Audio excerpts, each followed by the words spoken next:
मिनश्शैतानिर्रजीम बिस्मिल्लाहिर्रहमानिर्रहीम Assalamu alaikum wa rahmatullahi wa barakatuh.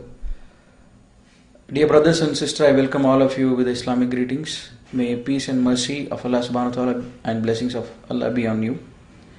Rabbi shrah li sadri wa yassir li amri wahlul 'uqdatam min lisani yafqahu qawli. Allahumma tahhir qulubana minan nifaq wa amalina minar riya. I would like to introduce myself just before I share my story, how I embraced Islam. My name is Muhammad Umar Rao. I come from the background of Brahmin family, a sect in the Brahmin known as Vaishnavas or Madhvas. So I am from that particular sect. And I was also ex-RSS member of about 1 or 2 years. And my birthplace was Mysore till my 10th standard, and then we migrated to Bangalore. And I'm only son to my parents, and I have 2 sisters. By profession, I'm a software engineer working in a telecom company. Now, to start with, how I embraced Islam, I never dreamt in my life. Actually, this talk is in Urdu, so I switch over to Urdu now after my introduction. मैं कभी मेरे ख्वाबो ख्याल में ये नहीं सोचा था कि मैं मुसलमान बनूंगा, और मैं मुसलमानों से सख्त नफरत करता था और मुसलमानों से काफ़ी दूर रहता था, और कभी ये सोचा नहीं कि मुसलमान सही रास्ते में हो सकते हैं। और ब्राह्मण फैमिली भी ऐसी थी, बहुत ऑर्थोडॉक्स थे, इसके हिसाब से मैं कभी ये कोशिश भी नहीं किया कि मुसलमान लोग किस चीज़ पर बिलीव करते हैं। हम लोग माइग्रेट हुए मेरे 10th स्टैंडर्ड के बाद मैसूर से बैंगलोर को फॉर हायर स्टडीज़, मेरे आगे पढ़ाई के लिए। तब मेरे माँ बाप ने डिसाइड किया ये एक सोर्स ऑफ इनकम एक्स्ट्रा होना चाहिए उनके काम छोड़कर। वो मेरी माँ टीचर थी और मेरे फादर जो है एक टेक्सटाइल इंजीनियर थे, केआर मिल में थे। वो जब बंद हो गया मैसूर में, वो केएसआरटीसी में काम करते थे। इतना वो खुश नहीं थे उस जॉब से, लेकिन वो जॉब मैसूर बैंगलोर वो अप एंड डाउन करते थे, वो हमारे साथ में रहते थे। और मेरी माँ बाप ये सोचा कि उनकी जो कमाई है उससे ये काफ़ी नहीं है कि वो हम सब बच्चों को पढ़ाएं, हम तीनों बच्चों को पढ़ाएं, और बैंगलोर में मतलब और आगे बढ़ने के लिए और थोड़ा पैसा चाहिए। इसलिए उन्होंने क्या किया कि पार्ट टाइम में काम करना या पार्ट टाइम में इन्वेस्ट करना उन्होंने सोचा। जो उनके पास पैसा था उन्होंने ये पार्ट टाइम एक दुकान में इन्वेस्ट करने के लिए सोचा। और एक मराठी बिजनेसमैन थे, उनसे उन्होंने मिला, और उन्होंने जब पार्ट टाइम ऐसा कुछ करना चाहते, जब उन्होंने बताया ऐसा, तो उस मराठी शॉप ओनर ने, एक मुसलमान शॉप ओनर थे राजाजी नगर में, उनसे मिलवाया। तो मेरी माँ ने बताया, मेरे माँ बाप मेरे अंकल थे, उनको बताया कि हम एक काउंटर आपके दुकान में, हमारा थोड़ी चीज़ें हम सेल करेंगे और उसमें जो प्रॉफिट आएगा हम वो थोड़ा शेयर करेंगे। लेकिन वो मुसलमान इतने अच्छे थे कि वो कुछ शेयरिंग में कुछ भी इंटरेस्ट नहीं लिया। उन्होंने बोला कि तुमको जो करना है कीजिए, मतलब आप इन्वेस्ट कर सकते हो और उसका फायदा भी आप ले सकते हो, कुछ एक्स्ट्रा उन्होंने चार्ज नहीं किया। और मेरे माँ बाप बहुत इम्प्रेस थे, और घर में हमेशा उनके बारे में बात होती थी कि ये मुसलमान लोग इतने अच्छे हैं कि ये हुनर हमको शॉप में जगह दिया बोल के। लेकिन मैं इससे बहुत नाराज था कि मेरे माँ बाप डेली उनके बारे में अच्छा ही बोले जब मैं उनको नफरत करता हूँ। जब मेरी माँ की स्कूल जब ईयरली ख़त्म होता था, जब उसको 2-3 महीने हॉलीडेज होते थे, तो मेरी माँ इस दुकान पे जाके उनको भी मदद करती थी, उनके लिए भी काम करती थी, और उसकी जो इन्वेस्टमेंट थी वो भी बेचती थी। और मेरी माँ को ये पसंद था कि मैं जाके वो काम करूं और मैं जाके थोड़ा बिजनेस सीखूं, इससे मैं थोड़ा जिम्मेदार हो जाऊंगा और अच्छा हो जाऊंगा। और घर में मुझे बोले कि तुम जाके इसको संभालो, और मैं बोला कि मैं किसी से भी काम करूंगा, मुसलमान के साथ मैं नहीं कर सकता हूँ, और कोई ज़रूरी भी नहीं है कि अभी मैं काम करूं, और घर पे इतना गरीबी नहीं है मैं काम करके आपको कमा के खिलाऊं जब मैं पढ़ रहा हूं। मेरी माँ ने मान लिया, और मैं दूसरी जगह काम करता था 1-2 दिन के लिए, फिर बाद में छोड़ दिया और घर में रहता था ड्यूरिंग माई हॉलीडेज, जब मेरे छुट्टियां होती थी। तो फिर जब दूसरी बार मेरी माँ को छुट्टियां आई, तो मेरी माँ, मेरे नानी माँ और मेरे पेरेंट्स वो सब मुझे बहुत इंसल्ट किए कि तुम जाके करो, तुम जाके काम करो। जब तुम्हारी माँ जाके काम कर रही है, तुम्हारे बहन जाके काम कर रहे हैं, और उनकी बिजनेस वो देख रहे हैं, तुमको भी देखना चाहिए, तुम्हारे पैसा है, ऐसे घर में बैठने से अच्छा तुम जाके करो, घर की औरतें कर रहे हैं बाहर, तब मैंने सोचा कि ठीक है जाता हूँ। फिर घर मैंने उस दुकान में गया राजा जी नगर में। वो लोग बोले आप चिकपेट में हमारी मदद कीजिए, इधर आपकी जरूरत नहीं। तो उधर मैं काम कर रहा था। जब इधर मैंने काम करना शुरू किया, मुझे और ज्यादा गुस्सा आया कि इनको देखकर वहां पे हिंदू लड़कियां मुसलमान होते थे। तब मैं बहुत नफरत करता था उन लोगों को जो मुसलमान कराते थे ऐसे लोगों को। मैं सोचा ये मुस्लिम लोग इंडिया में क्या कर रहे हैं, इनको तो जगह पाकिस्तान में है, ये लोग हमारे हिंदुओं को क्यों कन्वर्ट कर रहे हैं।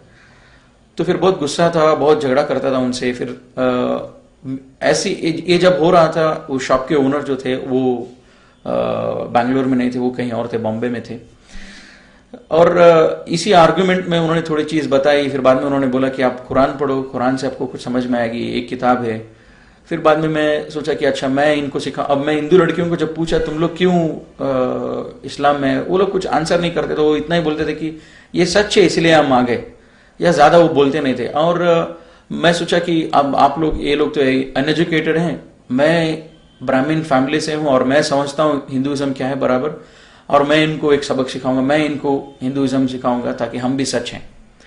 तब मैं हिंदुइज्म और ज्यादा गौर से देखने लगा कि हिंदुइज्म में है क्या। और मीन टाइम कुरान भी मैं पैरेलली कुरान भी पढ़ रहा था। थोड़े मैं एनालिसिस किए, थोड़े भगवान की एज पर हिंदू बिलीफ वो क्या करते थे, उनकी क्या हिस्ट्री है, उनकी क्या बैकग्राउंड है, उनकी क्या ये है। उसके बाद मैं क्रिश्चियनिटी भी पढ़ा। फिर बाद में मैं इस्लाम कबूल किया। तो वो एनालिसिस मैं आपको बता रहा हूं। अभी पहले जो थे, जब मैं आरएसएस मेंबर था, हमको डेली सुबह में ये बोलते थे कि राम मंदिर हमारा है, कश्मीर हमारा है, तो ये सब होता था। फिर बाद में मैं सोचा कि राम मंदिर, जब उसको बोल रहे कि राम हमसे ज्यादा, सबसे ज्यादा पावरफुल भगवान है, तो उसके बारे में थोड़ा एनालिसिस किया। राम जो है वो एक जो किंग बोलते हैं, जिसको बोलते हैं राजा, वो राजा के घर में पैदा होता है और उसकी 7 बीवियां होते हैं उस राजा को। और 7 बीवियों में एक बीवी के बेटे होते हैं राम। और कुछ फैमिली मिसअंडरस्टैंडिंग से इस भगवान को, जो एज पर हिंदू बिलीफ, इसको घर से बाहर निकाल देते हैं और उसको बोलते हैं वनवास। एक 14 ईयर्स ये वनवास को भेजते हैं जंगल में। इस टाइम पे क्या होता है, रावण एक राक्षस है और वो राक्षस राम की वाइफ को किडनैप करना चाहता है। और जब ये प्लान बना रहा है, राम को ये मालूम भी नहीं कि मेरी वाइफ को कोई किडनैप करने के लिए प्लान कर रहा है। और राम को ये मालूम नहीं हो रहा है कि इस बात राम को मालूम ही नहीं हो रहा है। तो मैं सोचा कि भगवान को अगर उसको मालूम ही नहीं हो रहा है, उसके घर वालों पर अटैक हो रहा है, तो उसको क्या मालूम रहेगा मेरे ऊपर क्या मुसीबत आएगी, मुझे कैसे बचाएंगे। तो इसलिए मैं और आगे जब स्टोरी देखा रामायण, और रामायण जब पढ़ा, यहां तक आती है कि रावण प्लान बनाता है और उसके काम वालों को बोलता है तुम जाके उसके सामने एक हिरन बन जाओ। जब तुम हिरन बन जाओगे, राम और लक्ष्मण जो है तुम्हारे पीछे भागेंगे, और जब तुम्हारे पीछे भागेंगे तुम ज्यादा दूर भागो, और जब राम और लक्ष्मण जब ज्यादा दूर चले जाए घर से, तब मैं आके सीता को किडनैप करूंगा। तो ये ऐसा ही होता है। और राम को ये 1% भी इसका मालूमात नहीं होता है। और ये मैं सोचते रहता था ये भगवान कैसा हो सकता है, उसके घर वालों के ऊपर कोई अटैक कर रहा है और उसके घर वालों को कोई किडनैप कर रहा है, लेकिन इसको मालूम भी नहीं हो रहा है। और ऐसे ही आता है, रावण की काम वाला जो है वो हिरन बन जाता है, राम उसके पीछे भागता है, लक्ष्मण भी उसके पीछे भागता है, ये बोलकर ये लक्ष्मण रेखा है, इसको पार मत करो। और वो दोनों भागते हैं। अभी इसके टाइम पे क्या होता है, रावण जो है एक भिक्षुक, जो बोलते हैं ये भीख मांगने वाले के वेश में आते, वो उसको सीता को बुलाता है कि मुझे कुछ चाहिए। अब सीता जब बाहर आती है, वो बोलती है मैं ये रेखा से आगे नहीं आ सकूंगी। फिर उनके बाद में डिस्कशन होता है और रावण बोलता है कि आप बाहर आके देना चाहिए कि मैं कोई भिक्षुक नहीं हूं, लेकिन मैं एक अच्छा भिक्षुक हूं। तो सीता उस लक्ष्मण रेखा से पार करती है। पार करके जो है जब जाती है, रावण उसको किडनैप करता है। जब वो किडनैप कर रहा होता है, तब भी राम को और लक्ष्मण को मालूम नहीं होता कि मेरी बीवी मेरे घर पे अकेली है और उसको कोई किडनैप कर रहा है। हाँ, जब किडनैप हो रहा है तभी भी सीता अपने आप को बचाने की भी कोशिश नहीं करती है। वो बहुत मजबूर होती है और वो रावण किडनैप करता है, वो लेके चले जाता है। इसके बाद जो है राम उसको तलाशने के लिए, वो उसको कौन किडनैप किया, उसको वापस लेके आने के लिए वो कितने साल लगा देता है। और ये हनुमान जिसको बोलते हैं, ये उनको बोलते हैं वानर बोलते हैं कन्नड़ा में, इंग्लिश में उसको बोलते हैं मंकीज। उनके मदद से, ये बंदरों के मदद से वो कितने सालों के बाद सीता को वापस लेके आता है। और मेरे दिमाग में यही बात आता था, अगर राम सच्ची में भगवान है तो उसको इन वायुसेना की क्यों इनकी क्यों जरूरत है? ये वानरों जिसको बोलते हैं बंदर, इसकी क्यों जरूरत है? ये खुद जाके लेके आ सकता है। अगर ये भगवान है तो इसकी कोई जरूरत नहीं कि इसको किसी और की मदद की जरूरत नहीं, भगवान खुद अपनी काम कर सकता है। लेकिन इसकी वाइफ को लेके आने के लिए ये बंदरों की मदद से लेके आता है। फिर भी लेके आने के बाद सीता को बोलता है कि मैं लोग तुम पर शक कर रहे हैं, तो इसीलिए तुमको एक टेस्ट करना पड़ेगा, तुम पे एक टेस्ट किया जाएगा, जैसे इसको बोलते हैं कन्नड़ा में अग्नि परीक्षा। वो अग्नि परीक्षा मतलब ये एक आग से तुमको जाना पड़ेगा, जब तुमको हार्म कुछ नहीं होता है इसका मतलब तुम प्योर हो। तो वो आग से निकलती है, फिर बाद में राम उसको कबूल करता है, वो एंड है। तो मैं सोचता था राम हिंदू के हिसाब से वो एक भगवान है और सीता भी एक भगवान है। जब भगवान एक दूसरे के ऊपर भरोसा नहीं करते हैं तो ये बात कुछ समझ में नहीं आती, भगवान के ऊपर क्यों भरोसा नहीं करता है? तो फिर मुझे ये लगा कि एक स्टोरी है। अब जब कुरान पढ़ रहा था, मेरे नानी को और मेरे माँ बाप को जब पूछता था रामायण जो है इसको कौन हमको दिया, रामायण किसने दिया हमको, तो वो बोलते थे रामायण लिखा हुआ है एक ऋषि से, वाल्मीकि जो बोलते हैं वो ऋषि ने लिखा है रामायण। तो ये मैं सोचता था मेरे नानी बोल रही है रामायण लिखा हुआ है। जब मैं उसको पूछा कुरान क्या है, वो बोलती थी कुरान जो है मुसलमानों के ऊपर उसके भगवान ने उनको दिया है, ये कोई लिखा नहीं है, भगवान ने दिया है। तब मैं सोचा नेचुरली जब ये किताब जो भगवान से है वो ज्यादा पावरफुल रहेगी, जो किताब लिखी हुई है वो ज्यादा वीक रहेगी। तो मैं सोचा भगवान से है कुरान, इसका क्या प्रूफ है? तो मैं तलाश करने लगा और भी एनालिसिस किया, जैसे गणेश है और गणेश की जब मैं एनालिसिस किया, गणेश भगवान हम इसको मानते हैं जब मैं हिंदू था। अभी पार्वती जिसकी पत्नी है, ईश्वर शिवा जिसको बोलते हैं, ईश्वर एक जो मोस्ट पावरफुल गॉड है, एक मोस्ट पावरफुल सबसे ताकतवर भगवान है। और ये ईश्वर की पत्नी है पार्वती। ईश्वर इतना ताकतवर है, अगर वो तीसरा आंख भी खोल देगा तो वो दुनिया भस्म हो जाएगा, ऐसा सब बिलीफ है। तब तो ऐसी ताकतवर भगवान की ये पत्नी है पार्वती, और वो भी भगवान है, गॉडेस बोलते हैं इंग्लिश में उसको। तो पार्वती उसको नहाना होता है और वो गणेश को बना देती है कि तुम मेरा वॉचमैन रहो। मैं सोचता था इतनी पावरफुल, इतनी ताकतवर भगवान की बीवी को सिक्योरिटी क्या जरूरत है? फिर भी वो बनाती है गणेश को, फिर वो नहाने जाती है और ईश्वरा जो है घर में दाखिल होता है। उसके घर में जब आता है वो पूछता है गणेश को तुम कौन हो? तो मैं ताज्जुब हो गया ये पढ़ के और ये देख के भी कि ये कैसा सवाल पूछ सकता है ईश्वर, जब उसको इतना भी इल्म नहीं है उसके घर में क्या हो रहा है। उसकी बीवी ने उस गणेश को बनाया और उसको इल्म में ये भी मालूम नहीं कि इसको कौन बनाया और मेरे घर में ये कब आया। वो आके पूछता है इसको तुम कौन हो? जब ये ताकतवर भगवान है, इसको इतना मालूम होना चाहिए पूरे दुनिया के हर कोने में क्या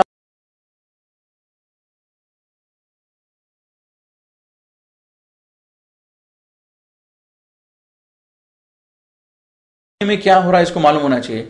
लेकिन ये भगवान घर में आके बात करता है और गणेश से पूछता है कि तुम कौन हो। इसका मतलब जब ईश्वरा को उसके खुद के घर में जो हो रहा है वो मालूम नहीं है, तो मेरे घर में या दूसरों के घर में जो प्रॉब्लम्स इस दुनिया में हो रहा है उसको कैसे पता चलेगा? तब मैं सोचा ये जो है ये भी एक स्टोरी की जैसी लग रही है। फिर आगे जब देखेंगे स्टोरी क्या होता है, फिर ईश्वरा जो है गणेश की गर्दन काट देता है जब गणेश उसको अंदर जाने नहीं देता है। उस टाइम पे पार्वती आती है और पूछती है कि तुमने ऐसा क्यों किया, ये मेरा बेटा है और इसको वापस जिंदा करो। और ईश्वरा बोलता है मैं इसको जिंदा नहीं कर सकता हूं क्योंकि मैंने उसको काट दिया है। और पार्वती और ईश्वरा ये काफी दिनों तक ये झगड़ा चलता है। फिर बाद में ईश्वरा बोलता है कि मैं इसको हाथी का सर से उसको जोड़ता हूं और उसके एसोसिएट्स को बोलता है कि तुम हाथी इस डायरेक्शन पे जो सोया हुआ है वहां पे जाओ और उस हाथी को आप कट करो, उस हाथी के सर को, और वहां लेके आओ और मैं इसको जोड़ दूंगा। अब लेके आते हैं और उसको जोड़ देता है। अब मैं सोचा ये क्या लॉजिक है, उसी सर को वो ज्यादा आसानी से जोड़ सकता है, हाथी के सर को क्यों जोड़ा? जब जान नहीं दे सकता हूं बोल के फिर बाद में हाथी के सर से क्यों उसको जान वापस दिया? बाद में मैं सोचा कि इतना बेरहम क्वालिटी, जब इसको सर उड़ा देना, कट कर देना, ये क्वालिटी भगवान की नहीं हो सकती है। इतनी बेरहमी से एक गलती उसने किया, उसने जाने नहीं दिया, उसको कत्ल कर दो इमीडिएटली। ये तो बेरहम एक कैरेक्टर है, भगवान की नहीं हो सकती है। फिर बाद में मैं सोचा गणेश की मैं पूजा क्यों करूं, जब वो खुद अपनी सर बचा नहीं सका तो उसकी क्यों पूजा करो, जो उसकी अपने आप की अपने खुद की जान की जब वो रक्षा नहीं कर सकता, क्योंकि मेरी जान की, मेरे घर वालों की, मेरी माल की क्या रक्षा करेगा वो। तो इसीलिए मैं वो स्टोरी सुन के मुझे बहुत ये हुआ, अफसोस हुआ और पढ़ के। और मैं जब मेरी नानी और इनसे सब पूछता था, मेरे घर वाले जो भी बड़े थे, माँ बाप थे, उनसे पूछता था कि भगवान को देखा कौन है, जब हम पूछते कि गणेश की फेस जो है ऐसा है, ईश्वरा का फेस ऐसा है, हमको कैसा मालूम है ये। तो घर में बोलते थे नहीं ये हम कर रहे हैं क्योंकि ये हमारी पूर्वज जो है बहुत पहले से करते आ रहे हैं, तो इसीलिए हम कर रहे हैं ये बात, तो इसीलिए हम पूजा कर रहे हैं इस मूर्तियों की। और जब मैं कुरान पढ़ रहा था, कुरान में भी यही आता है कि क्या अगर तुम्हारे पूर्वज जिहालत में थे, जब तुम्हारे सामने सच्चाई वाजे हो गई, क्या तुम भी जिहालत में रहोगे। तो मैं सोचा ये किताब जो है ये आंसर दे रहा है, जो मेरे क्वेश्चंस जो मैं माँ बाप के पूछ रहा हूँ उस क्वेश्चंस को ये किताब मुझे आंसर दे रहा है, ऐसा लग रहा था मुझे। लेकिन मैं सोचा वो फिर बाद में मैं और डीपली हिंदू एनालिसिस किया। मैसूर का था, हमारे मैसूर में चामुंडेश्वरी हिल जो है, वो हिल एक विटनेस है, ये एक भगवान थी, एक भगवान है बोल के, इसलिए मैं सोचा ये शायद ये भगवान मुझे बचा लेगी इस मुसलमान से आर्ग्यू करने के लिए। जब मैं उसके बारे में जब थोड़ा जानकारी लिया, वो भगवान चामुंडेश्वरी जिसको बोलते हैं, महिषासुर एक बड़ा राक्षस होता है। हिंदुइज्म में एक कॉन्सेप्ट है कि ये देवरु राक्षसरु, इनके बीच में हमेशा लड़ाई होती रहती है। ये राक्षसरु एक सेक्ट है, ये लोग जब राक्षस होते हैं, और ये राक्षस का ऑब्जेक्टिव इतना ही है कि ये लोग दुनिया में सबसे बड़े हो जाएं और ये देवरु जो है उनको खत्म करें। तो ये दोनों के बीच में बार बार लड़ाई होती रहती है। तो महिषासुर जो भी है वो भी एक राक्षस होता है, और ये राक्षस जो है ये लंबी तपस्या में बैठता है काफी सालों तक। जब इसकी तपस्या कबूल होता है, ब्रह्मा जो क्रिएटर है हिंदू बिलीफ के हिसाब से, वो इस तपस्या को कबूल करता है और वो बोलता है आपको जो चाहिए मांगे मैं दूंगा। और ये महिषासुर ये जो राक्षस है ये पूछता है कि मुझे सबसे ज्यादा ताकतवर बनाओ और मुझे अमर बनाओ, मुझे चिरंजीव बनाओ, मतलब मुझे कभी मौत नहीं आना चाहिए।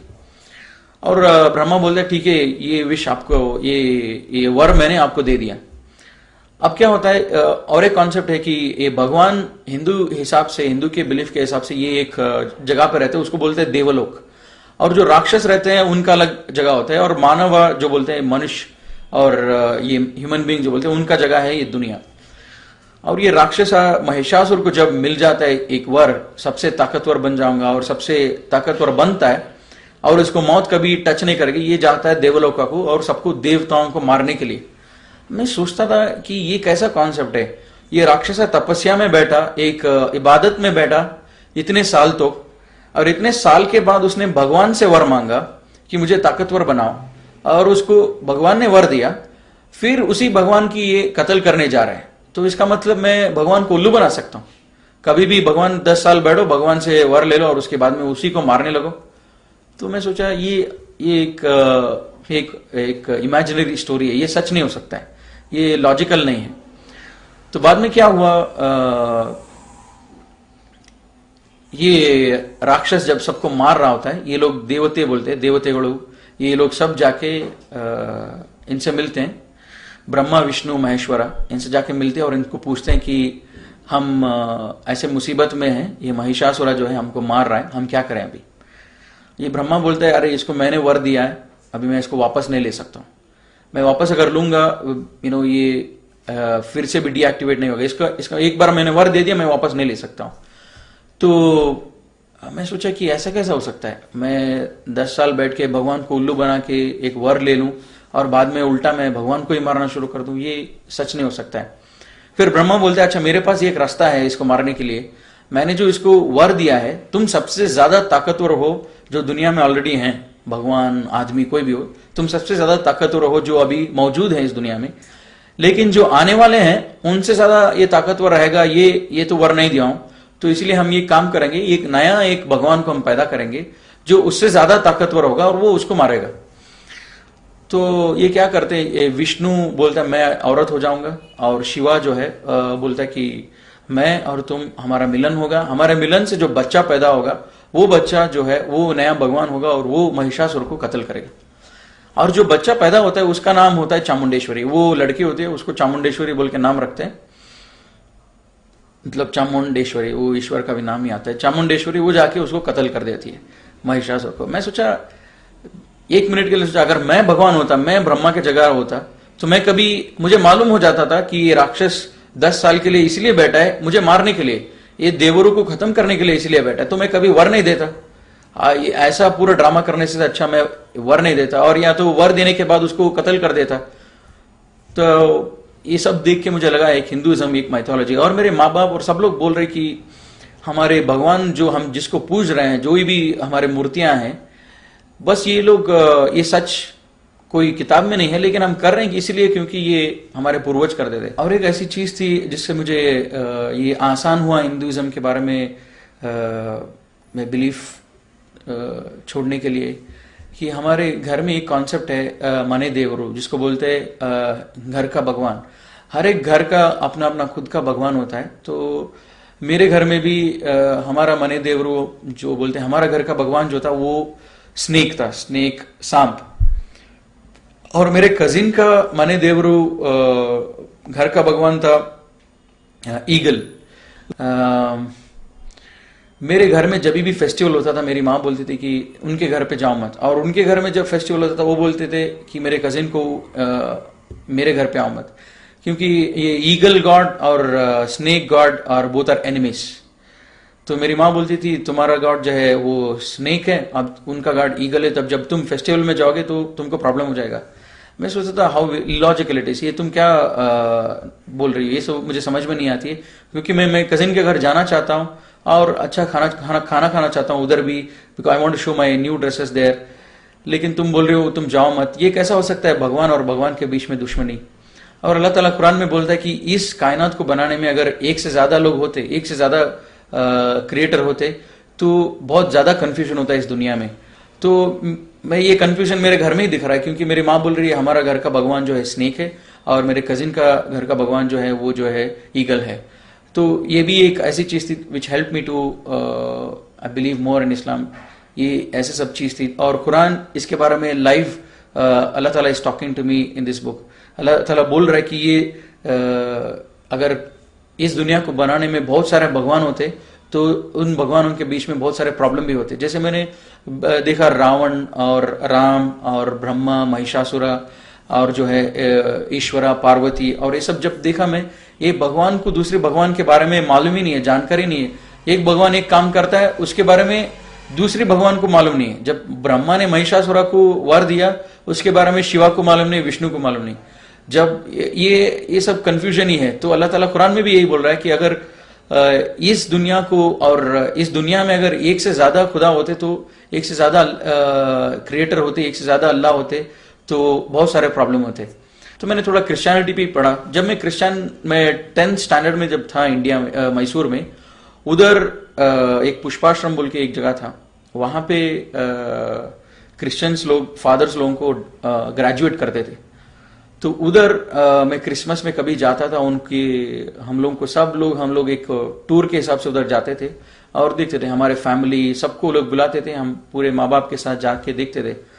वो जो मूर्तियां रखते थे जीसस की, मदर मेरी की, हम लोग देखते थे। वो उतना इल्म मुझे था, ये लोग क्रिश्चियंस भी जीसस को पूछते हैं। जब मैं थोड़ा ज्यादा जानकारी लिया तब मुझे मालूम पड़ा, ये बोलते हैं Jesus is the only son of God, only begotten son of the God.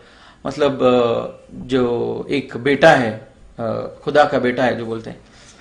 मैं सोचा हमारे घर में भी ये बात कभी कभी होती थी कि जब घर में लड़की पैदा होते तो ये लोग खुश नहीं होते थे हिंदूस, हम इनको बेटों की ज्यादा जरूरत होती थी। और जब मैं पूछता था कि बेटे को इतना क्यों अहमियत देते थे, ये बोलते थे कि बेटों से हमारा खानदान आगे बढ़ता है। तो बेटों की जरूरत अल्लाह को क्यों होना चाहिए, कि जब बेटा इसीलिए जरूरी है खानदान को आगे चलाने के लिए या नाम रोशन करने के लिए जो भी है, लेकिन अल्लाह को बेटा की जरूरत क्यों है? अल्लाह तो स्टार्टिंग भी है, एंडिंग भी अल्लाह ही है, मतलब बीच में कोई नहीं, अल्लाह की सब कुछ है। तब मैं सोचा कि ये क्रिश्चियनिटी का जीसस सन ऑफ गॉड, ये जो भी है जिसको पूछते हैं, और मदर मैरी, ट्रिनिटी का जो भी कॉन्सेप्ट है, ये भी हिंदू के आसपास है, हिंदुइज्म के सेम फिलॉसफी है, तो मैंने क्रिश्चियनिटी को भी मैंने बहुत देर तक एनालाइज नहीं किया, फिर बाद में मैंने वो भी छोड़ दिया। जब मैं कुरान पढ़ रहा था मुझे मालूम हो गया कि इस्लाम सच है, लेकिन मुझे कबूल करने बहुत मुश्किल हो रहा था कि इस्लाम सच है, क्योंकि मैं मुसलमानों को बहुत नफरत करता था और मुझे मेरे फैमिली मुस्लिम्स के बहुत खिलाफ था, मतलब ब्राह्मण कम्युनिटी एज सच। तो मुझे डर भी लगता था कि ये कैसे सच हो सकता है। जब मैं कुरान पढ़ रहा था आगे थोड़ी आयत आई जो मैं आपसे शेयर करूंगा। ये आयत जो है मेरे दिल के अंदर बहुत तकलीफ हुआ और उसके बाद में मैंने इस्लाम कबूल किया। मैं सोचा अल्लाह ताला कुरान में बोलता है कि मैं हर चीज को माफ करूंगा जिसको चाहिए उसको, लेकिन शिर्क को माफ नहीं करूंगा। तो मैं सोचा मैं शिर्क को छोड़ दूंगा, बाकी सारे चीज मैं करते रहूंगा, क्योंकि शिर्क को छोड़ने के बाद मैं ऐसा कोई गुनाह नहीं कर रहा हूं जिससे मुझे अल्लाह ताला पनिशमेंट दे। तो मैंने शिर्क छोड़ दिया और मैं सोचा जो भी मैं कुरान पढ़ के मैं जो फॉलो कर सकता हूं मुसलमान नहीं बन के, वो मैं करूंगा। तो मैं शिर्क छोड़ दिया और घर में झगड़ा शुरू हो गया। घर में पूछने लगे कि तुम शिर्क क्यों छोड़े, मतलब पूजा करना क्यों छोड़े इन बुतों को। और मैं बोला कि मैं आजकल मॉडर्न बन रहा हूँ, कॉलेज में जा रहा हूँ और कॉलेज में सब मजाक उड़ाते हैं कि तुम ये तो नामा सब लगाते हो, कुमकुम सब लगाते हो, इसलिए मैंने छोड़ दिया ताकि मुझे मॉडर्न बनना है। तो मेरी माँ थोड़ा कन्विंस हो गई, तो मैं पूजा छोड़ दिया। और ये सब एनालिसिस जब मेरा पूरा हुआ तो उसी टाइम पर मेरा कॉलेज भी स्टार्ट हो गया, मेरा सेकेंड ईयर चालू हो गया। तो मैं वो दुकान से बाहर आ गया। अब जो है पूरा कुरान पढ़ा, लेकिन पूरा कुरान पढ़ने के बाद मुझे थोड़ी आयत समझ में आई, वो तो शिर्क करना नहीं चाहिए और आखिरत क्या, ये सब समझ में आया था। और हर एक आयत का माना समझ में आया था कि आयत अल्लाह ताला अपने आप को आयत से प्रूव करते कि अल्लाह ताला का एग्जिस्टेंस, अल्लाह के ऊपर यकीन रखने के लिए अल्लाह की आयत को अगर हम सोचेंगे, उसके बारे में गौर करेंगे, तब हमको बिलीव होगा अल्लाह की एग्जिस्टेंस। मतलब अल्लाह हमारे सामने जाहिर नहीं है, मतलब अल्लाह को देख नहीं सकते, लेकिन अल्लाह के आयत को देखकर हम बिलीव करना चाहिए, इतना मुझे समझ में आया था। फिर दूसरी आयत जब मैंने कुरान में पढ़ा, how can you disbelieve in Allah when you are lifeless, we gave you life and we will cause you to die again and we will cause you to life again, we will bring back to life again. तो मैं सोचा it's not easy for me to believe that on the day of judgment we will be brought back to life। मतलब जब अल्लाह ताला बोल रहा है कि तुम अल्लाह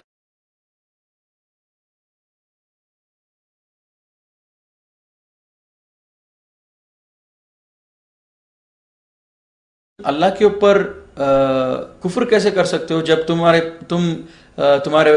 नहीं थे और बाद में तुमको अल्लाह ने एक लाइफ दिया, फिर बाद में अल्लाह तुमको मौत देगा, फिर उसके बाद में अल्लाह तुमको फिर से वापस जिंदगी देगा, खड़ा करेगा आखिरत के दिन। तो मैं सोचा हाँ ये सच है, अल्लाह ताला जो बोल रहा है ये सच है। क्यों 18-20 ईयर्स बैक मेरा एग्जिस्टेंस ही नहीं था, I was not there before I was born. लेकिन ये धरती तो था, मेरे पैदा होने से पहले सेंचुरीज के हिसाब से ये धरती चल रही थी। लेकिन अभी ऐसा कैसा हो सकता है कि how I disbelieve in Allah. Allah says you are lifeless. हाँ मुझे 20-25 years back I was lifeless, मैं नहीं था इस धरती पर। फिर बाद में Allah gave me life, yes Allah gave me life, then afterwards he will cause me to die, we know that we will die, और मैं एक दिन मरूंगा, फिर Allah will bring back me to life again on the day of judgment. And हाँ Allah मुझे फिर से जिंदगी देंगे आखिरत के दिन। जब ये दोनों सच है, मैं जिंदा नहीं था मेरे पैदा होने से पहले, फिर अल्लाह ने मुझे जिंदा किया, अल्लाह ने मुझे लाइफ दिया, फिर मुझे मौत भी देगा अल्लाह ताला। ये दोनों अगर सच है तो तीसरी चीज भी सच है। और this help me to believe in the day of judgment. At the same time हमारे हिंदुइज्म में ये कॉन्सेप्ट है कि पुनर्जन्म जो बोलते हैं कि अगर मैंने ऐसी कोई गलती की है, जो बड़ा गलती अगर मैंने किया, मैं कुत्ता हो जाऊंगा या तो पिग हो जाऊंगा या तो फिर इंसेक्ट हो जाऊंगा या तो फिर बर्ड हो जाऊंगा। मैं सोचा अगर मुझे कुत्ता पसंद नहीं है, मुझे कुत्ता होना पसंद नहीं है, मैं कुछ भी हो सकता हूं लेकिन कुत्ता होना पसंद नहीं है, पिग होना मुझे पसंद नहीं है, तो मैं क्या काम करूं जिससे मैं कुत्ता होना बच जाऊं या पिग होना बच जाऊं। ये दोनों चीज मैं बनना नहीं चाहता हूं, ये दोनों चीज से मैं कैसे बचूं पुनर्जन्म में। मैं सोचता था इसके बारे में। There is no way it communicates, मतलब ऐसा कोई कम्युनिकेशन नहीं है इनके बीच में मुझे मालूम होने के लिए। अगर मुझे मालूम होना चाहिए ये कुत्ता क्यों बना है, ये कुत्ता ऐसे क्या गुनाह किया है। एक इसका प्रीवियस लाइफ जो था वो एक मनुष्य जन्म था, लेकिन अभी इस जन्म में जो है ये कुत्ता है, इसने क्या गुनाह किया है, ये कुत्ता बना है। मुझे मालूम होना चाहिए ताकि मैं वो गुनाह नहीं करूंगा, मैं वो मिस्टेक्स नहीं करूंगा।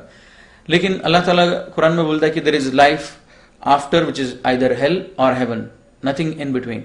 और अल्लाह ताला सूरह बकरा में बोलता है कि they are the people who are successful and one of the, और एक जो चीज है इन ईमान वालों को बिलीव करने के लिए, यकीन आखिरत पर होना चाहिए। ये यकीन, मैं सोचता था आखिरत क्या है, आखिरत ऐसी क्या चीज है, आखिरत पर मैं कैसे यकीन करूं। क्योंकि जो पूरे जो आयत से ये मुझे मदद किया कि मेरे घर में बोलते थे हम मूर्ति पूजा इसीलिए कर रहे हैं क्योंकि हमारे पूर्वज कर रहे थे, और कुरान बोल रहा है तुम्हारे पूर्वज अगर जिहालत में थे क्या तुम भी रहोगे जब सच्चाई वाजे होगे।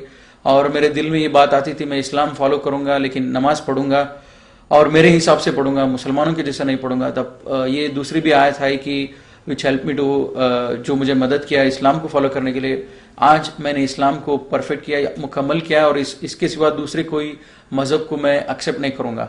और ये सब आयत मुझे मदद किया। लेकिन मैं सोचा आखिरत के लिए क्या आयत है, और अल्लाह ताला पूरे कुरान में बोलता है कि मेरे बंदों को जो लोग सोचते हैं उनके लिए मैं हर दिन हजारों आयत दिखाता हूं। दिन होता है, रात होता है, बारिश होती है, ये सब देखने के लिए आयत है, लेकिन लोग सोचते नहीं है।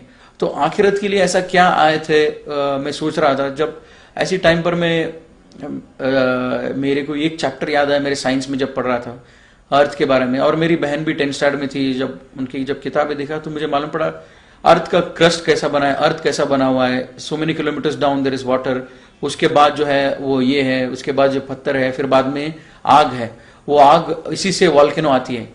तो मुझे सोचा यही एक आयत है अल्लाह ताला जो मुझे कम्युनिकेट कर रहा है। ये आयत है यकीन करने के लिए जहन्नम पर, और जन्नत पर कैसे यकीन करो कि जन्नत रहेगा या नहीं रहेगा। जब मैं टीवी देखता था ये कश्मीर वगैरह सब, कश्मीर और ऊटी ये जब गार्डन्स देखता था, तब मैं सोचता था अगर दुनिया में इस धरती में अगर अल्लाह ताला इतने अच्छे गार्डन जब बना सकते हैं तो आखिरत में क्यों नहीं रहेगा इतने अच्छे गार्डन। तो मुझे ज्यादा डिफिकल्ट नहीं हुआ, मैंने आखिरत पर यकीन कर लिया। फिर कभी कभी मेरे दिल में ये भी ख्याल आती थी कि क्या ये सब कुछ साइंस से तो नहीं है, ये सब कुछ हम अल्लाह भी नहीं है, ये हिंदुइज्म भी रॉन्ग है, क्रिश्चियनिटी भी रॉन्ग है, एक ये सब कुछ साइंस से तो नहीं है, मतलब कोई भगवान ही नहीं, ये सब हुआ अपने आप हो गया। तो कभी कभी मेरे दिल में ये भी ख्याल आता था जब मैं सोचता था उसके बारे में। वो बिग बैंग थ्योरी ऐसा है कि टू समराइज, मतलब सिंपल वे, कि एक वो फायर बॉल था, आग का बॉल था, और वो जब डिस्ट्रॉय हुआ वो ये दुनिया और ये रिवर्स स्काईज ये सब फॉर्म हो गए। तो ये बिग बैंग थ्योरी इन नटशल ये जब बोलती है। जब मैं सोचा एक रबर बॉल अगर टूटता है, डिस्ट्रॉय होता है, तो रबर के पीसेस नजर आएंगे, कुछ ज्यादा नजर नहीं आएगा रबर बॉल से ज्यादा।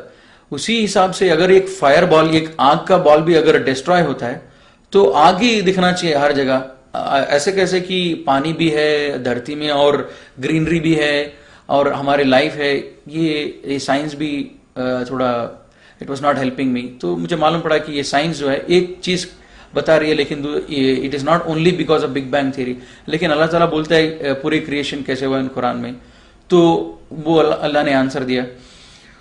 अब जब मेरा कॉलेज स्टार्ट हुआ तब मैं पूरा फुल टाइम उस दुकान में नहीं जाता था, लेकिन सैटरडे संडे उस दुकान में जाता था क्योंकि उस ओनर से भी अच्छी दोस्ती हो गई थी। वो उनका बिहेवियर अच्छा था, जब हमारा सैलरी टाइम पे देते थे, ज्यादा चीटिंग नहीं करते थे मेरे माँ के बिजनेस में, और हमको सब मदद करते थे, और जो भी दुकान में थे उन सब की मदद करते थे जब जरूरत हो। तब मैं सोचा उनसे मिलने के लिए जाऊंगा। हर सैटरडे संडे जाता था, और जब भी जाता वो बिजी रहते थे उनके काम में, और मैं कुरान पढ़ता था। जब कुरान पढ़ता था नेक्स्ट टाइम जब गया मैं, और हमेशा जब भी मैं कुरान पढ़ने फिर से शुरू करता, मुझे डर लगता था लास्ट टाइम मैंने पढ़ा नहीं बराबर, तो फिर से शुरू करता था कुरान पढ़ने बिगिनिंग से, सूरह फातिहा सूरह बकरा फिर से शुरू करता था। जब फिर से शुरू किया कुरान में, एक आयत ऐसा आएगा सूरह बकरा में, this is the book of which this is the book from your lord on which there is no doubt and this is a guidance for those who are conscious and who have the faith in Allah and faith in unseen and who have faith in the hereafter, and तो ये आयत एक 6 आयत थी, उससे मुझे डर लग रहा था और मैंने नमाज पढ़ना शुरू किया। वो 6 आयत था, one is we should believe in the, we should have the consciousness and we should believe in the unseen which is Allah सुब्हानहू व तआला जो दिखते नहीं है, और एंजल्स और आखिरत उस पर। और दूसरी चीज वो है कि एस्टैब्लिश प्रेयर, और चौथी चीज believe in what is revealed on prophet Muhammad सल्लल्लाहु अलैहि वसल्लम and what was revealed before him. जो प्रॉफिट सल्लल्लाहु अलैहि वसल्लम के ऊपर नाजिल हुआ और उनसे पहले जो नाजिल हुआ उसके ऊपर ईमान लेके आना, ये थी। और जो हमने दिया है आपको उससे खर्च करो, मतलब जक़ात दो वगैरह, सदका करो। एंड फाइनल चीज था कि आखिरत पर यकीन रखने वाले ये लोग हैं जो रियली सक्सेसफुल हैं, और ये लोग ट्रू गाइडेंस पर हैं, ये लोग जो है सही हिदायत पर हैं। इसीलिए जब ये आयत पढ़ा तब मुझे लगा कि ये आयत के हिसाब से मैं सक्सेसफुल नहीं हूं, कि मैंने शिर्क छोड़ दिया।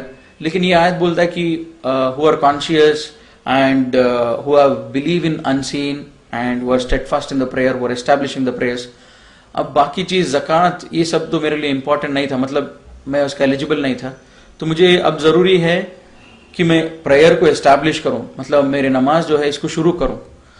और मैं 2 दिन हो गया, मैं घर चला गया और मैं सोचता रहा मुझे अभी प्रेयर पढ़ना है, कैसे पढ़ना है वगैरह सब। अब मैं इन लोगों से मिला जो ऑलरेडी मुसलमान हुए थे, उनसे पूछा कि तुम लोग कैसे नमाज पढ़ते हो। वो लोगों ने एक डायरी दिखाया, ब्लैक डायरी, हम कन्नड़ा में लिखे, इससे सीखे, हम इससे नमाज पढ़ना शुरू किया। तब मैं भी नमाज पढ़ना शुरू किया जब वो लोग जैसे कर रहे थे।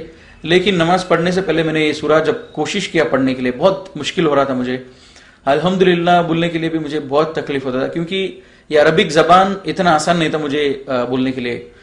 तो काफी टाइम लगा ये सूरा सीखने के लिए। जब सूरा सीखता था बीच में मुझे कभी कभी ये ख्याल भी आता था कि मैं मुसलमानों की जैसा नमाज क्यों पढ़ूं। मैं नमाज पढ़ूंगा मेरे हिसाब से पढ़ूंगा, मेरे हिसाब से मैं नमाज पढ़ूंगा, मेरे हिसाब से मैं अल्लाह से मांगूंगा, अल्लाह से इबादत करूंगा, इनकी जैसा क्यों करूं। और ये अरबिक मुश्किल भी है, तो मैं सोचा मैं इंग्लिश में पढ़ूंगा, नहीं तो कन्नड़ा में पढ़ूंगा, पूरे ट्रांसलेशन है, तो अरबिक में क्यों पढ़ना चाहिए।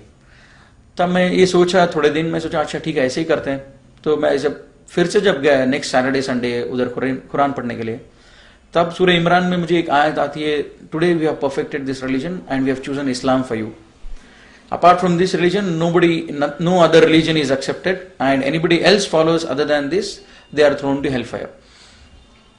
मुझे डर लगने लगा कि पहले दिन मैंने डिसाइड किया मैं शिर्क नहीं करूंगा, और जब नेक्स्ट टाइम जब कुरान पढ़ा ये बोल रहा है कि एस्टैब्लिश प्रेयर। अब मैं एस्टैब्लिश प्रेयर करने सोच रहा था। जब एस्टैब्लिश प्रेयर करने के लिए जब पूरे सूरास जब पढ़ रहा था, इतना मुश्किल हो रहा था, मैंने सोचा मेरे हिसाब से मैं नमाज पढ़ूंगा। अब कुरान बोलता है मुझे Islam is the only religion which is accepted. तो मुझे धीरे धीरे डर लगने लगा, और ये यकीन आता रहा कि ये किताब जो है एक आदमी लिख नहीं सकता है। जो मेरे दिल के अंदर जो स्ट्रगल हो रहा है, मेरे दिल के अंदर जो दिन रात में सोच रहा हूं कि ये सच है, ये सही है, अच्छा ऐसा करूंगा वैसा करूंगा, ये जो हो रहा है उसके जवाब जो है ये कुरान में मुझे मिल रहा है। और मैं ये बात किसी से बोल नहीं रहा हूं, ये इसका जवाब मुझे कुरान से मिल रहा है। मेरे जिसके दिल के हालत पर कुरान मुझे कमांड कर रहा है कि ये सही है, ये गलत है। तो मुझे डर भी लगने लगा और यकीन होने लगा कि इस किताब को एक आदमी नहीं लिख सकता है। मुझे जो भी बनाया हो, जो बनाया है, मुझे जो बनाया है वही इस किताब को नाजिल कर सकता है। तब मुझे यकीन आने लगा ये किताब जो है अल्लाह की तरफ से। फिर मैं बहुत मेहनत किया, 3-4 महीने लगे, फिर नमाज पढ़ना शुरू हुआ, सब सूराज लर्न किया, फिर नमाज पढ़ रहा था। और कभी कभी नमाज मेरी होती थी, कभी कभी नहीं होती थी, क्योंकि घर पे मेरे माँ बाप के सामने तो नहीं पढ़ता था। और अभी नमाज तो पढ़ रहा हूँ, शिर्क नहीं कर रहा हूँ, नमाज पढ़ रहा हूँ, लेकिन मैं सोचा अभी ठीक चल रहा है, अब जरूरी नहीं कि मैं और आगे जाऊं। तो मैं सोचा अभी मेरा पढ़ाई कंप्लीट कर लेता हूं, मैं इंजीनियरिंग फिनिश करता हूं, फिर बाद में मैं एमबीए करूंगा, उसके बाद में मैं इस्लाम कबूल करूंगा। तब तक मैं इस्लाम नहीं कबूल करूंगा, तब तक मैं शिर्क छोड़ूंगा और नमाज पढ़ूंगा। ये दो से ज्यादा मैं आगे नहीं बढ़ूंगा। जब नेक्स्ट टाइम मैं जब कुरान पढ़ने लगा, फिर से जैसे मैं शुरू से पढ़ने लगा, सूरह बकरा में दूसरी आयत आती है कि ये लोग किस चीज के लिए इंतजार कर रहे हैं। ये लोग इंतजार कर रहे हैं अल्लाह और अल्लाह की मलाइका को, जब वो आसमान में आ जाए तब तो क़यामत है, मतलब then the matter is settled. तो इंग्लिश में आयत मुझे बहुत लगती थी, what are this people waiting for, are they waiting for Allah to come out with the angels in the clouds, then the matter is settled. इसका मतलब ये था कि ये किस चीज पर इंतजार कर रहे हैं। अगर ये लोग वेट कर रहे हैं अल्लाह के ऊपर यकीन करने के लिए, क़यामत कभी भी आ सकती है, are they waiting for Allah to come out with the angels. तो अब मुझे और डर लगता था कि अब मैं नमाज पढ़ना शुरू किया, अब कुरान बोल रहा है कि मुझे किस चीज़ के लिए इंतजार कर रहा हूँ, और मैं अंदर ही अंदर ये प्लान किया था मैं इंजीनियरिंग पढ़ूंगा, MBA करूंगा, उसके बाद में मैं घर से बाहर आऊंगा। जरूरत नहीं था घर से बाहर आने के लिए, लेकिन घर के अंदर भी तो नहीं कर सकता था, एक मुझे मालूम था मुझे घर से बाहर आना है। तो मैं सोचा अभी मुझे और ज्यादा स्टेप्स लेना पड़ा, लेकिन और मैं कुरान पढ़ते रहा और मैं घर पे नमाज पढ़ते रहा। मैं सोचा कि मुझे एक रास्ता निकालना चाहिए कि इस्लाम कंप्लीटली फॉलो करने के लिए, और बार बार अल्लाह ताला कुरान में बोलता है कि इस्लाम में पूरे के पूरे दाखिल हो जाओ। और मुझे मालूम था कि मैं पूरा दाखिल नहीं हूँ, क्यों मैं शिर्क छोड़ दिया और नमाज पढ़ रहा था बस, और बाकी जो भी इस्लाम की अहकामात है वो नहीं कर रहा था। जुमा को मस्जिद में नहीं जा रहा था, और रोज़ा जब रखता था कभी कभी रखता था, कभी कभी नहीं रखता था। तो मुझे मालूम था कि मैं इस्लाम में कंप्लीटली नहीं हूँ, मुझे कंप्लीटली आने के लिए कुरान बोल रहा है, अब मुझे कंप्लीटली आना चाहिए। फिर बाद में पहला रमज़ान आया, मैं पहले रमज़ान में अल्हम्दुलिल्लाह पूरे के पूरे रोज़ा रखा। फर्स्ट 2 डेज शायद छूट गया होगा, पूरे के पूरे रोज़ा रखा। और मेरे घर में बहुत झगड़ा होती थी कि माँ को डाउट आने लग गया मैं रोज़ा रख रहा हूँ बोल के। अब जब उसको डाउट आता था उस दिन मैं उससे बचने के लिए वो जब फोर्स करती तो उसके सामने खा लेता। तो ऐसे 2 रोज़े छूट गए होंगे। फिर पहले रमज़ान हुआ, फिर बाद में मैं अल्हम्दुलिल्लाह थोड़ा स्ट्रांग हुआ, थोड़ा यकीन भी हुआ। अब घर पे जो बात करने लगते थे हम डेली डिनर पे, लंच पे, जब उनको बताने लगा क्यों अभी जब मेरा प्लान के हिसाब से कुछ भी नहीं होगा, मुझे अभी घर में बोलना चाहिए धीरे धीरे कि मैं इस्लाम में आ रहा हूं, तब मैं घर में बोलने लगा धीरे धीरे कि ये गलत है हम जो कर रहे हैं। फिर ये सब बोलता भी रहा, और कॉलेज में जाते, कॉलेज भी पढ़ाई भी होती थी, कभी कभी दिल में ये ख्याल भी आता था कि ये सब जरूरी है क्या, अभी मैं बच्चा हूँ, अभी मैं 17-18 ईयर्स में हूँ और मुझे पढ़ाई पे ध्यान देना चाहिए, ये सब जरूरी नहीं है। ये अभी ठीक है मैं शिर्क छोड़ दिया और नमाज पढ़ रहा हूँ, लेकिन घर से बाहर जाना जरूरी नहीं है। मैं सब कमाऊंगा, अच्छा पोस्ट पे आऊंगा, तब जाके मैं पूरा का पूरा इस्लाम फॉलो करूंगा, ये ख्याल भी आता था।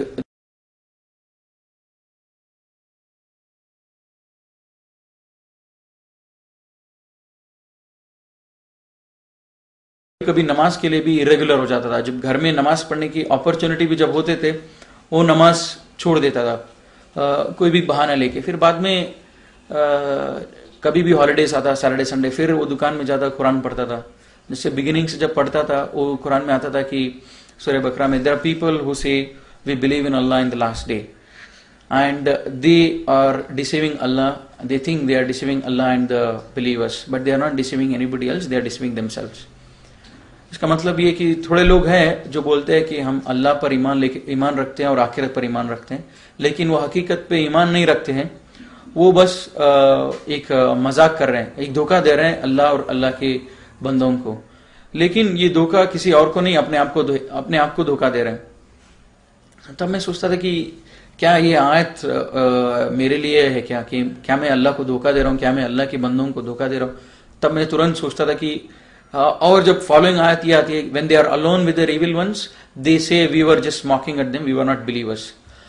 जब मैं सोचता था इस आयत के बारे में, इतना तो था, पहली आयत से मुझे बहुत डर लगता था, they say they believe in Allah but they are not really believers, मुझे डर लगता। लेकिन दूसरे आयत से थोड़ा मुझे ये रिलैक्स होता था, क्योंकि मेरे साथ कोई ऐसे नहीं थी to say that I am just mocking at them, तो मैं थोड़ा सेफ होता था। लेकिन मेरे दिल के अंदर जो एक केयरलेसनेस था, जो स्टेडफास्ट नहीं था दीन से, ये आयत मुझे बहुत लगता था। और फिर बाद में मैं नमाज बराबर ट्रैक पे पढ़ता था, टाइम पर पढ़ता था। फिर बाद में क्या हुआ, फिर से मैं कॉलेज, वीकडेज आते थे, कॉलेज जाता था, फिर सोचता था इसके बारे में, फिर कभी कभी बैक सीट ले लेता कि ये ज़रूरी नहीं है, मेरे करियर ज़रूरी है, मेरे को अच्छा मार्क्स लेके आना है, ये सब ज़रूरी नहीं है। फिर 1-2 आयत ऐसी मैं पढ़ा, फिर बाद में दैट चेंज्ड माय लाइफ। वो फिर बाद में मैं घर में ओपनली डिस्कस करने लगा इस्लाम के बारे में। वो लास्ट एक आयत ये थी which really help me a lot to change, मतलब बहुत मुझे मदद किया है चेंज करने के लिए मेरे लाइफ। वो था कि when the death approaches them, they will my angels will ask them what state you were in, and they will reply, we were weak and oppressed in this world. And angels will reply, was Allah's land was not vast enough for you to emigrate and follow Islam. मतलब जब इनकी मौत आएगी, मेरे मलाइका इनको पूछेंगे कि तुम किस हालत में थे, और ये लोग रिप्लाई करेंगे कि हम बहुत हम बहुत वीक थे, हम बहुत मजबूर थे।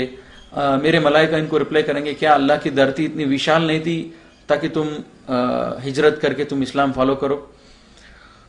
तब ये मुझे मैं सोचा ये अल्लाह ताला मुझे बोल रहा है। मैं बार बार अपने आप को, मैं फजर नहीं पढ़ रहा हूँ, असर नहीं पढ़ रहा हूँ, मेरी माँ है, मैं वीक हूँ, मैं बहुत कमज़ोर हूँ, मैं कमा नहीं रहा हूँ, अब मैं पूरा का पूरा इस्लाम फॉलो नहीं करता हूँ। ये सब मेरे दिल में आता था। जब ये आयत पढ़ा तो मुझे लगा कि अल्लाह ताला is answering to my question in my heart.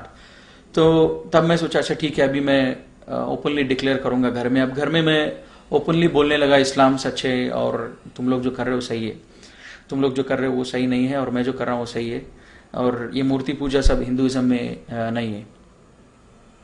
अब क्या हुआ, मेरे माँ बाप ने सोचा कि ये इतना सीरियस नहीं है, वो ऐसे ही बोल रहा है। फिर धीरे धीरे धीरे मेरे ये डिप्लोमा जो ख़त्म होती रही, मैंने अपने प्रिंसिपल से भी पूछा कि लीगल प्रोसीजर क्या है इस्लाम कबूल करने की। फिर उन्होंने बताया लीगल प्रोसीजर जो भी है, उसके बाद मुझे काम मिलेगा नहीं मिलेगा। फिर इतना हुआ मेरे घर में, जब मैं पूरा बोल रहा था मेरे माँ बाप भी ये मानते थे मैं जो बोल रहा हूँ सच बोल रहा हूँ, लेकिन वो बोलते थे कि हम इस्लाम फॉलो इसलिए नहीं कर सकते, हमारी सोसाइटी, हमारी कम्युनिटी, हमको ये बड़ा मुश्किल होगा। लेकिन अल्लाह ताला कुरान में भी ये बोलते हैं कि ये नबी, ये लोग इस किताब को ऐसे पहचानते हैं जैसे अपनी बेटों को पहचानते हैं। तो जैसे हमारे फैमिली जैसे बोलती है, जब मैं पूरा उनको इस्लाम का मैसेज दिया, वो लोग भी बोल रहे तुम जो बोल रहे हो सच है, लेकिन हम फॉलो इसीलिए नहीं कर सकते क्योंकि सोसाइटी है एक्सेट्रा एक्सेट्रा। तब ये आयत is talking about the same behaviour of them. तो काफी सारा ऐसा सब अंदर मेरे दिल में बहुत प्रॉब्लम आ रहा था, अंदर ही अंदर एक स्ट्रगल था, एक क्या करूं मैं इस्लाम कबूल करूं या क्या करूं। लेकिन मन ही मन मेरे दिल ये बोल रहा था कि इस्लाम सच है, और मैं मानने के लिए रेडी नहीं था क्योंकि माँ बाप और ये सब वगैरह। जब ये आयत पढ़ा, what state they were in, what state you are in when you know we will be asked when I am in my death bed and I will say I am weak and apprised.